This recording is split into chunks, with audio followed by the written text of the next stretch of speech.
Okay, so we're going to begin Megilas Esther, third chapter of the Megillah, and let's begin. Now, Achar Advarim Ha'ela, so the Megillah says like this, after these things, after which things? So after a number of things, right? It's actually a few years later, as we're about to see, but we've now had the Hiktim Refuah Lamako. We've now had the fact that the cure has been put into place. Esther's in position, Mordechai's in position. And so now, Gidal HaMelech Achashverosh is Haman ben Hammedatha Agagi. Now that is a very, very loaded phrase, okay? So the king is now going to elevate Haman. Who's Haman? Son of Hammedatha. Who is he? Agagi. Now we're jumping back generations and generations straight to Agag, the king of Amalek, who is not killed by Shaul. And therefore, we've immediately linked the issue back to that historical occurrence, just like we linked Mordechai back to Kish, back to Shaul, so that the Megillah is emphasizing the threads. And I've made this point before, and we're going to actually touch upon it now, that the Megillah is going to consistently hint us back to a number of critical issues. There's a thread that runs through Gan Eden, the Nachash, the snake in the Garden of Eden, all the way through the confrontation between Esav and Yaakov, the battle over which one will become Yisrael, become Israel, all the way through the various battles against Amalek in every generation, with Moshe against Amalek, and Yeshua against Amalek, with Shaul against Amalek, running all the way through till now. And it's thematically linking. By the way, even the word Haman, right? We don't know, he's not been introduced at this stage. Till now, we've had the name Memuchan.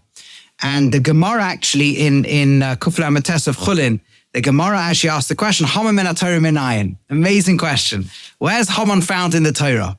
And you think, what a crazy Gemara. Why should Haman be found in the Torah? Haman doesn't belong in the Torah. The Torah is, is written centuries and centuries and centuries before Haman. And the Gemara answers, is it from the tree I told you not to eat that you ate? What's that referring to? Back in the Garden of Eden. Literally back in Gan Eden. Now, what's the meaning? What's the question? What's the answer? And by the way, the Gemara does the same thing with Esther, the same thing with Mordechai, and the same thing with Moshe. It's the funniest question of the Gemara, like, Moshe min HaTorah minayin, where do you find Moshe in the Torah? But the Gemara is asking, obviously, what's the root of them all? Where's the root of an evil like Haman? Where's it come from? It must be rooted somewhere. And an evil of that level of intensity is going to go back to Gan Eden. Where does Esther, the hidden person who saves us, come from? Where does the root of all this? Even Moshe Rabbeinu, where's his real root? Because it's got to be deeper than just he was born in Mitzrayim. So we're looking for the roots of these people. And Haman we find in the very moment after the Chet, after the sin, when Hashem appears in the Gan L'Ruach HaYom, the spirit of the day, and he says, Ayaka, where are you? Which later becomes the word Eicha. And Adam, instead of saying, I've done terrible sins, he says, I'm afraid, so I hid. And now in a world where Adam does not want to face reality, he wants to live in his illusion and his disconnect from reality. In that world, Hashem responds as if Hashem himself is confused. Hamin ha'etz, is it from the tree? And this is the world of doubt, the world now where Hashem says, look, I'll play along with you. You want to live in a world disconnected from reality? I'll be lost in that world. I'm also confused. And that moment where man's confusion is so deep, and man is so hiding from truth, from God, from reality, in his bubbles of fantasy, of delusion, of societal delusions, where anything can become its opposite. You take people defending themselves, they're committing a genocide. You take everything just becomes its craziness. You can change anything you want into anything else, right? It doesn't matter what definitions we've used for something for centuries, just flip it all around. In that world of total illusion and total delusion, in that world where man is so confused that it seems that God is confused, that's the world that Haman is born in. That's Hamina Eitz Hashatzi V'sicha Levilti Haman Achalta. That's the pasuk. That's the source of Haman in the Torah. So Haman is rooted in the Garden of Eden. That's what the Gemara says. In the moment of confusion. By the way, I've already pointed this out in previous shirim. That's exactly why the whole issue, the whole opening party was also in the Garden of Eden. At least hinted at it. In the courtyard of the garden of the house of the king. That's The king is, of course, Hashem, and the garden is the Garden of Eden. And later on, this is going to roll out in many different ways as well. But right now, we've located Haman. The Gemara has located Haman. The source of the energy of the negative, dark power of Haman is in the moment man is so confused that it looks like God is confused, or it looks like God is not interacting clearly in the world. And that's going to become critical as we go through. Okay, any questions on this? Okay, so let's go further. And now, why was the king being Megadol Haman? So we have different things in Chazal, but one is that he's just put Mordechai in the book of Chronicles, in the Sefer Divrei Yamim, and he knows what Mordechai is about. Mordechai has been lobbying for the building of the Beis HaMikdash, and Achashverosh all the way through has this conscious or subconscious fear of the Beis HaMikdash. It will come to the fore again when he confronts Esther later, Ad Chatzia Malchus, up till half the kingship, but he can't have the Beis HaMikdash. He knows, so what has he got to do to build an antidote? He's got to promote his enemy, right? We said to please everybody, please Haman, please Mordechai. He says, you know what? My antidote to promoting the kind of pro-Jewish, pro-rebuilding Jerusalem lobby is to promote the anti-guy. And that's what he's doing. But listen to the language as well. So here we have the words that he raises him. Gidla melech Achashverosh Haman. First he raises him. Ben the Agagi, he knows who he is. And then he elevates him again. And then he promotes him a third time. He puts him above all the officers who are with him. And all the servants of the king who are in the gate of the king are all bowing down to Haman. Why? Because that's the commandment the king's given.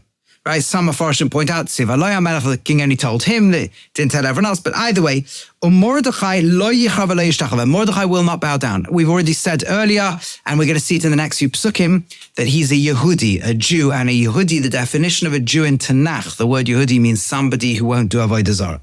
Okay, so from here the Gemara has the story. Haman was carrying an idol. Either way. So we've now got these two in a real confrontation going on. By the way, there is an Al-Shich, I think, who says that the king commanded that everyone should bow down to Haman, but also part of the command that Mordechai shouldn't bow down, and as he set them up to fight each other. Okay, most Mepharshim don't learn that way. But either way, so now the servants of the king who are at the gate, they say to the Mordechai, what are you doing? Now that phrase, and it was as they said this to him day after day, and he didn't listen to them. Do you know where else that phrase appears in Tanakh? Go on. Okay, your volume's down, I think. Unless yeah, go on. Yeah, I can hear you now. Yosef, exactly. That's right. That's exactly that. What happens is here in Vayeshev, in Parsha Vayeshev, it's Vayhi Kedabra Imoi, and Kedabra Yosef Yom V'lo Shamai Leha. Right? Potiphar's wife is trying to seduce Yosef, and she's speaking to him every day, and the same response, V'lo Shamai Leha. And in fact, the Gemara in Yuma says the following. It says, every day she would try, she'd try and persuade him with words. Amrale, she said, Hareini, I'm going to put you in Beis HaSurman, I'm going to put you in prison if you don't do that Veira. See, he says, God is in charge of the world, not you. He can free people from prison, right? I'm going to knock you over. Hashem's like a with him, everything, right? She's trying every single thing, and he's resisting because of his emunah in Hashem. And exactly the same thing happens here. Now, why is the text linking this to Yosef? For an obvious reason. Yosef is the one who can defeat Esav. Right, that's the psukim in Avadja. That's this quote at the end of Rashi brings at the end of Parashat Vayishlach. Only when Yosef was born, about the end of Parashat Vayetze, only when Yosef was born did Yaakov feel the confidence to go and confront Esav, because Yosef can operate in this world just like Esav can, and that's why Esav is like the straw and Yaakov is the flame. But Yosef is the spark that can burn the threat of Esav away. So there's a link here between what Mordechai's resistance to the pressures of idolatry of Haman and Yosef's original resistance to the pressures of the base Potiphar. Of course, there's going to be more links between the two.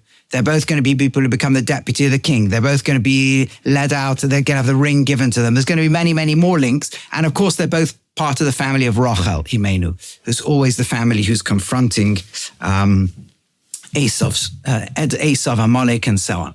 So they see, but this is so powerful what the Megillah does with these little drops. It kind of puts the story now into thousands of years of context. Okay, now, so this is what's happening. So he won't bow down, and it was told to Haman, that will Mordechai's words stand up over here? Because he told him he's a Jew. He told him it's his religion. This is the essence of a Yehudi, will not bow down. And the essence of Haman is I'm going to get him to bow down. So now Vayar Haman, and Haman himself came over now. I think a Medrash says that he came over personally to see. Now, by the way, it doesn't phrase anything about Mordechai in the past tense. It's all in the present. This is Mordechai. He does not bow down. Vayimale Haman chema. He's full of fury. Vayivez be'einav l'shlach yad b'Mordechai. It's low in his eyes. It's like it's despicable or contemptible in his eyes to just kill Mordechai. That's like a personal thing. This has to be something much bigger than that. And of course, Vayivez Esav Esav v'chayra. Excellent. Yeah, you're on the board 100%. Exactly. This is exactly what Esav always does to anything that Yaakov values. It's Vayivez. It's a despising of it. That's exactly the point. So I despise Mordechai. I despise just killing Mordechai. This has to be attacking the entire essence of who Mordechai is. If he's Yehudi, we have to get every Yehudi, right? And just like Vayivaz, the Bechorah, Esav despises the very eternity that Yisrael is looking for. That's exactly the middle of the spiritual race. You're 100% right. You see how all these themes are being brought back into here in just this very quick set of interaction, 100%. So this is what Chazal draw out from it. So, but he was men of Rishlach Yad Mordechai. He's not going to send his hand against Mordechai Levadoi alone. Ki higel Sam Mordechai. They told him who he was. Vayevakesh Haman lahashmid es kol Yehudim asher b'chol machus achashverosh am Mordechai. He wants to get rid of the whole lot, all the Jews, all the people in Mordechai. B'chodesh harishon chodesh Nisan, first month. That's Nisan, right? B'shna shnei Yisrael melech Achashverosh, 12th year. So we now realize how far. This is now 9 years since the first chapter, and so on. Here, Bill Pora Goyrol, he threw lots. Now, of course, we know that the Yom Tov is going to be called Purim because of these lots, but of course that just raises the question, so what, right? What's the significance of lots? But the lots are obviously ideological because Amalek in the Torah is Asher Karcha Baderech, who happen upon you along the way. For Amalek, the key is that everything is meaningless. So the most significant date of your existence to you, Yisrael, who believe everything is meaningful and everything is about Hashem Echad, so the oneness of God, the significance of every moment. Therefore, I will pick, says Haman, the way to kill you in the most insulting way, the most meaningless possible way. And he throws the lots. First, he picks the day, right? And it's Chodesh Shnei Masar Chodesh Adar. It ends up being the month. And it ends up being the month of Adar. So now, of course, that's the furthest month from where he is now, but the Gemara says he was very rejoiced, he was full of joy, because that's the month when Moshe Rabbeinu died. And the Gemara says, little did he understand, Moshe is also born there. What's that got to do with anything? Why is it so important that's the month that Moshe Rabbeinu died? Because what I told you earlier, when the Gemara in Chulin wants to pick the 4 key characters of the story, it says, where's Haman in the Torah? Haman is born in the moment of doubt in Gan Eden, the moment of confusion. Whereas Esther, Astir Panai, when God hides his face. Whereas Mordechai is the Aramaic translation of the besamim, of the spices of the closeness of relationship between us and HaKadosh Baruch Hu. And Moshe min HaTorah minai. Where's Moshe in the Torah? Where's Moshe? Moshe's all over the Torah. B'shagam hu basar, right? Is that when Hashem says, he's going to forgive the people because he's also flesh. So that's Moshe, Gematria Moshe. Amazing Gemara. What it means is that Moshe is the higher soul that also comes into flesh, right? And that's the essence of what Moshe Rabbeinu is. But why do we make that one of the 4? Because Moshe is a key part of the Purim story. Because Moshe Rabbeinu was the one who first fought Amalek. And how did he fight Amalek? He sent Yeshua into battle because Yeshua is actually from Rachel, right? He's actually from Bnei Yosef. He's actually from those tribes that are allowed to fight Amalek. He goes up the mountain and Moshe puts his hands up. And when his hands are strong upwards, Yisrael beat Amalek. When his hands go down, Yisrael lose to Amalek. What's the real deep meaning of that story? If we listen carefully to that story in Parshas Beshalach, what we hear, well, you know what? Let's actually let's touch upon it now. What's going on in that story is that just moments, literally the pasuk before the Amalek attacks, before Vayav Amalek, the pasuk before says that they came to this place, Massa Mariva, where they tested Hashem. They said, Hayesh Hashem b'kirbeinu im ayin. Is God here or not? Craziest question of the Torah, right? Here you've got a people that have just come through Kriyas Yamsuf. They've just seen the sea splitting. The least spiritual member of Klal Yisrael could see more than all the visions of Yechezkel about the Maisa Merkava, the inner workings of heavens. And yet they ask just a few weeks later, is Hashem here or not? Was this crazy? What's this insanity? And then Vayav Amalek comes. And the Medrash makes the link. You doubt me, says God, I'll doubt you. And Amalek is gematria Sophic, right? It's all about doubt. It's the same numerical weight as the word for doubt. So what is going on? And the Zohar Kodesh points out, and really the answer is, I think it might be the Netzivu says it, I forget who says it, that they never doubt whether God exists. That's not their question. They don't say Hayesh Hashem in mind. Does God exist or not? They say Hayesh Hashem b'kirbeinu im ayin. Is God within us or not? In other words, I get there's a creator of the universe. The universe didn't make itself. But would that creator, and again, that creator of the universe might come in because of a promise to our ancestors, or because it's the God of justice and it sees oppression and it comes in like a police force and fights Mitzrayim. But why should it care about us wandering around in the midbar? And maybe it's not going to feed us and give us water, right? In other words, listen to the depth here. They weren't doubting God per se. They were doubting whether God cares about them. And at that moment, when you doubt whether God cares about you, when you doubt effectively whether you are valuable to God, that's the moment Amalek enters the world. Because what is exactly like in the Garden of Eden, when you're no longer feeling attached to God, that's when Amalek enters the world. When you now realize there's a God out there, but I can hide from him, or you realize there's a God out there, but he doesn't really care about what we do, that's when Amalek attacks. And what's the antidote? The hands go up or the hands go down. And the Mishnah says in Rosh Hashanah, what hands win wars or lose wars? What's going on? Like the Grand Old Duke of York, when the hands are up, they're up. When the hands are down, they're down. What do you know? What's going on? And the answer is that, says Rav Yitzchak Isaac Chaver, he says, no, the hands are your actions. When they're up, it means I know that my actions are matter to HaKadosh Baruch Hu, and therefore I commit them to Shamayim. And that's the sense of that wakens the people up to be Meshabdim Es Libam, to commit their hearts to HaKadosh Baruch Hu. And that's when they completely defeat Amalek. When I say the answer is Hashem trusts me to my actions, and suddenly I realize the emunah that HaKadosh Baruch Hu has in me, that's it. Vayhi Yadav Emunah, his hands are faithful. Whereas when the hands go down and we say, what difference do our actions make? Suddenly Amalek is there. So Amalek is the power of self-doubt. Consciously Amalek may doubt God, but subconsciously Amalek doubts man. And that is a very deep point. And so Moshe Rabbeinu was the one who showed us, B'shagam hu basar, even though he's flesh, still look at the heights you can reach, where even in flesh, your actions can make all the difference to the creator of the universe. Hashem is here right with you. As we say every morning in Moed Ani, Rabba emunasecha, how much faith do you have in us? Like we say, lahagid b'boker chasdecha, we talk about Hashem's chesed in the good times, ve'emunoscha b'leilas, not our faith in you, Hashem, but your faith in us in the dark times. This is it. So now we see why Moshe is part of the story, and why Haman was so excited to pick the month of the death of Moshe Rabbeinu, because it's the month of the death of the person who could show us that even though you're flesh, you could be connected to Hashem. But he's gone. And as Moshe Rabbeinu dies, because ultimately Klal Yisrael failed Hashem, ultimately the Jewish people failed. So see, in the end, says Haman, even Moshe Rabbeinu can't succeed. Even Moshe Rabbeinu cannot show us how we beings of protoplasmic flesh and genetic material can honestly be homes of God in this world. We can't do that. So the month he dies, that's the perfect month for the end of the Klal Yisrael. So these are very deep and profound issues. Okay. Any questions on any of this? Yeah, go on. You're muted. Thing. Just why then did they not pick the day, the actual yard site of Moshe Rabbeinu? Like, why? I'm just curious. I don't know if there's an answer for it. Yeah.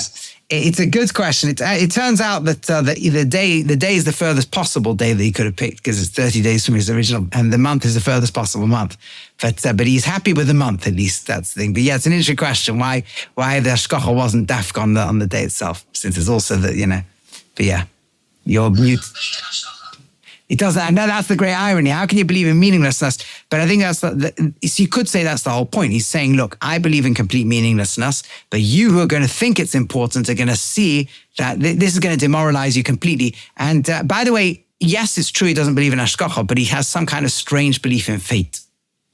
You see, there's an irony to anyone who believes in what a monarch believes in, because you cannot ignore the order of the universe. So there have to be some forces that pull something somewhere, right? And we'll see later on, this will become very central because Zeresh will say to him, if you've begun to fall to the Jews, that you have no chance. They're almost like superstitious sense of things. So there is something that they do attach to in place of Hashgacha. We'll actually see that subconsciously in this chapter already, there's a little bit of a sense of Hashgacha too, which we'll come to.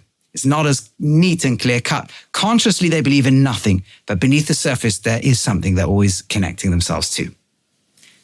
Okay, and by the way, you see this, the irony, when you don't really believe in a historical plan, then you're always superimposing little mini plans.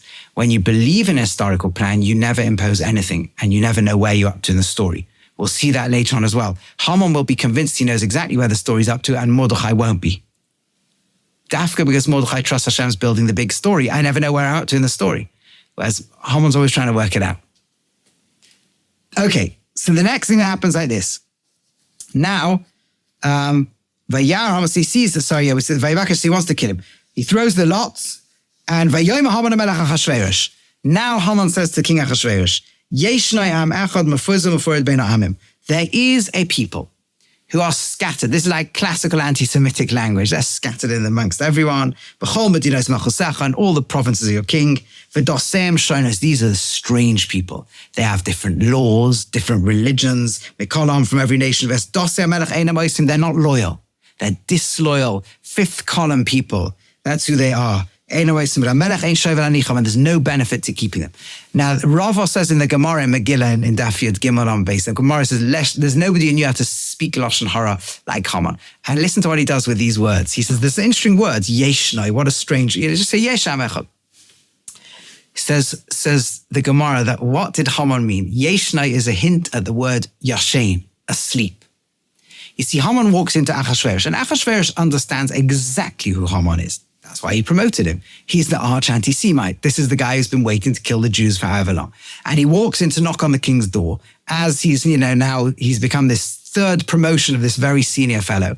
And Achashverosh understands, you're coming to me with a final solution plan. I know what you're doing. But there's a problem. Everybody who's tried it before, it's not ended well. Their empire collapses, the Jews survive. Anti-Semitism is not a good national imperial policy. Look at what happened to Paro in Egypt, right? It doesn't work. And Haman responds, they're yeshenim in mitzvahs. They're asleep from the mitzvahs. Now, if you pause on that Gemara, that sounds like a very religious Haman, right? You have the premises you have to undergo there. You have to believe there's a creator of the universe, right? You have to believe that the Torah is true, and you have to believe that your actions matter. According to the Sefer Ikarim of Yosef Alba, that's basically all the fundamentals of Jewish belief. So this doesn't sound like a monarch is doubt, gematria, sophic, and like the snake in the Garden of Eden. What's all this? This is not doubt.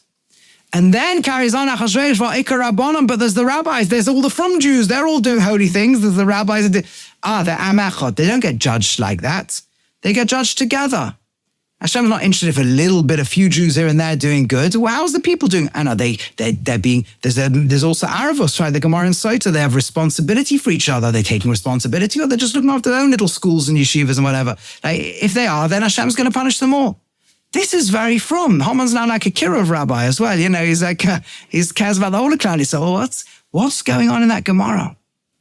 But this is the principle. Everything that is revealed in the Pshuta Shel Mikra on the simple level is the conscious layer. The Drush is bringing out the subtleties that exist on the subconscious layer. Consciously, Amalek doubts everything. But subconsciously, Amalek does not doubt God. Amalek doubts man. This is the yesod. This is the principle everywhere. Exactly as we saw in Parashat B'Shalach. What Haman is saying is, this cannot work. Again, he didn't speak Lashon HaKodesh. They didn't speak in Hebrew. They spoke in Aramaic. So all these double plays are not there. But the Megillah is recording it in double plays so that you can understand the process. On the conscious level, Amalek doubts everything. But on the subconscious level, Amalek doesn't doubt the Creator. The root of Amalek's doubt is a doubt in the capability of the human being to live a life that can house God in it. Right? And that's an amazing thing. Now that, by the way, tells you something very profound about the subconscious nature of doubt. When someone doubts God, do they really believe the universe created itself? So they'll say, well, I don't know, maybe, I'm not sure, maybe it's something, but maybe I can believe in some kind of first cause, but that God would care personally about what we do, why should he? Now you think, philosophically, what are you talking about? If something bothers to create the universe, why wouldn't it care about the only bit of the universe that can be conscious enough to relate to it, as far as we know? Right? Why wouldn't it? So what's really going on is this. I'm not worthy of being cared about or loved by the creator of the universe. Therefore, there cannot be a creator of the universe who cares and loves all its creations. Therefore, there's no God. It's a subconscious psychological process rooted in self-doubt that leads a person to the philosophical perspective of philosophical doubt, even to then say absurd things like the universe created itself. But that's what's going on at its root. That's the Gemara is showing you, exactly as happens in Parshas Beshalach. The first time we encounter Amalek, is God within me or not?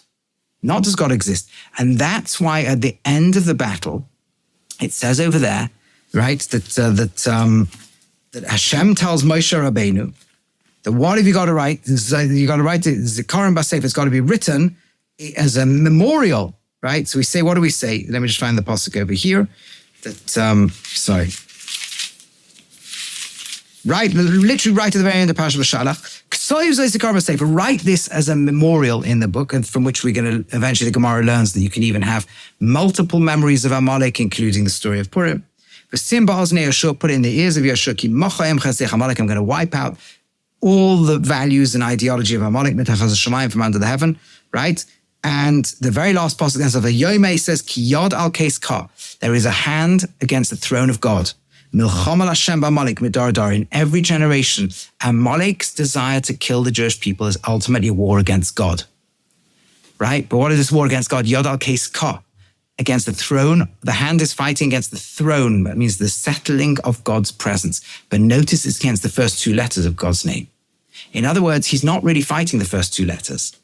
I accept there's Yud and Hey, which the first two letters represent kind of, if you like, God in heaven. The last two letters of God's name represent God down on earth. Amalek says, I can accept a creator up there. And Aristotelian first calls, I cannot accept God in intimate relationship with man. And that's the pasuk, Yismechu hashamayim v'sagel haaretz. In heavens they'll rejoice, and on earth they'll celebrate.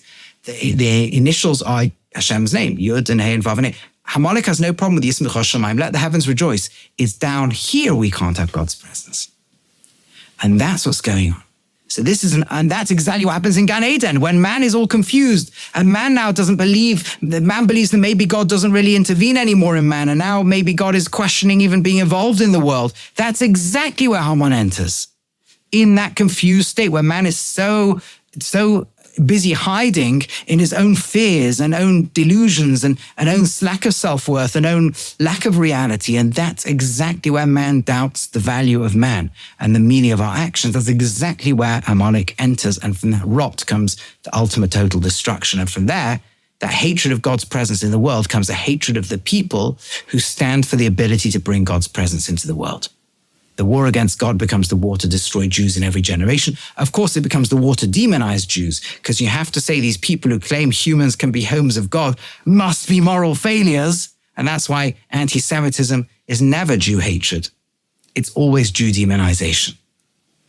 Right? But ultimately, it's expressing the idea that people who claim you can live godly are wrong, they're failures. Look at them. They've failed their covenant, they failed this, they failed that. Look at them, they're being evil. Look at them, they're being this. Look at them, that's how it always is. And now let's go and wipe them out. So now let's go and kill them. Or now let's ban them from defending themselves so that somebody else can kill them. That's the process.